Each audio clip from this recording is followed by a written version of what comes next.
வணக்கம் மக்களே. மகளிர் உரிமை தொகை இந்த ஆகஸ்ட் மாதத்திற்கான நிறைய பேருக்கு ரூபாய் 1000 ஆனது வரவு வைக்கப்படாமல் இருக்குது. இது எதனால் அப்படின்னு அரசு தரப்புலேருந்து சில முக்கியமான அறிவிப்புகளை வெளியிட்டிருக்காங்க. அவை என்ன, யாருக்கெல்லாம் வரல அப்படின்றதையும் கமெண்ட்ல சொல்லுங்கள். இப்போ வாங்க வீடியோக்குள்ளே போயிடலாம். கலைஞர் மகளிர் உரிமை தொகை திட்டத்தின் ஆகஸ்ட் மாதத்திற்கான ரூபாய் 1000 நிதியுதவி இன்று முதல் பயனாளிகளின் வங்கி கணக்குகளில் நேரடியாக வரவு வைக்கப்பட்டுள்ளது. வங்கி சார்ந்த சில தொழில்நுட்ப சிக்கல்களால் நிதி வரவு தடைபடவும் வாய்ப்புள்ளது அப்படின்னு அரசு தரப்புல இருந்து சொல்லியிருந்தாங்க.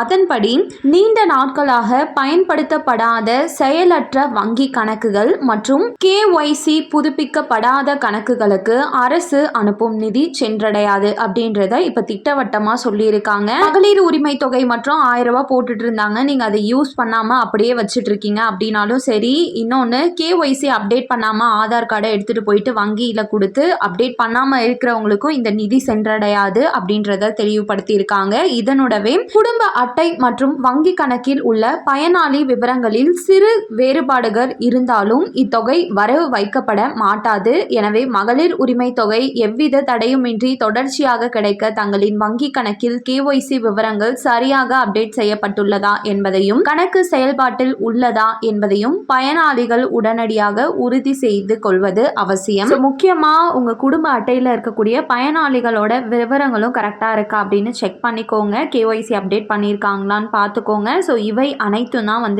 இப்போ ஒரு அறிவிப்பாக வெளியிட்டிருக்காங்க. ஏன்னா நிறைய மக்களுக்கு இன்னைக்கு புகார்கள் எழுந்த வண்ணமே இருந்துட்டு இருக்கு, மகளிர் உரிமை தொகை வரல அப்படின்னு சொல்லிட்டு. பார்த்துட்டு இருக்க உங்களுக்கு இந்த மகளிர் உரிமை தொகை வந்திருக்கா இல்லையா அப்படின்னு கமெண்ட்ல சொல்லிட்டு போங்க. மேலும் அரசாங்கம் சார்ந்த அனைத்து உண்மையான அப்டேட்களையும் உடனுக்குடனே தெரிஞ்சுக்க நம்ம சேனலை சப்ஸ்கிரைப் பண்ணிடுங்க. வீடியோ பயனுள்ளதாக இருந்ததுன்னா மறக்காம ஒரு லைக் பட்டனையும் தட்டி விட்டுருங்க. இதில் ஏதாச்சும் டவுட் இருக்குன்னா கமெண்ட்ல கேளுங்க, கண்டிப்பா ஹெல்ப் பண்றேன். முக்கியமா நிறைய பேருக்கு ஷேரும் பண்ணுங்க, அது மூலமா அவங்களும் பயன்பெறுவாங்க. நன்றி. மீண்டும் அடுத்த வீடியோல உங்களை சந்திக்கிறேன்.